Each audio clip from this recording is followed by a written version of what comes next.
Deer ভ্রমণকারীরা, চলো আজ আমি তোমাদেরকে নিয়ে যাই ওয়ান ডে ভুটান ট্রিপে।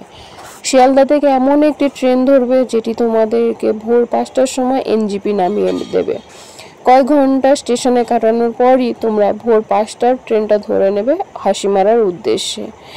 সেখান থেকে ঠিক 9টার সময় নেমে তোমরা বার্গেন করে পার হেড 80 থেকে 100 টাকার অটো ধরে নেবে, যেটা তোমাদেরকে নিয়ে যাবে 30 মিনিটের মধ্যে ভুটান বর্ডার। এবং সেখানে গিয়ে তোমরা লোকাল ড্রাইভার হায়ার করবে, যা পার হেড তোমাদেরকে 1000 টাকা নেবে। তোমাদের বোর্ডিং পাসের জন্য তোমাদের ভোটার আইডি কার্ডটা লাগবে। এবং সেখান থেকে তোমরা যে সাইট সিনগুলো দেখতে পাবে তা আমি তোমাদেরকে ভিডিওর মাধ্যমে দেখিয়ে দিলাম।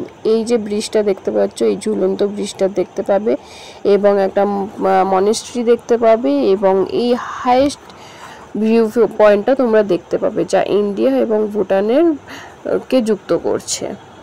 এগুলো দেখার পর তোমাদেরকে আবার 3টে থেকে 4টের মধ্যে রিটার্ন আসতে হবে হাসিমারা, এবং সেখান থেকে তোমাদেরকে ট্রেন ধরে আবার ব্যাক টু এনজিপি আসতে হবে। তো কেমন লাগলো জানিও।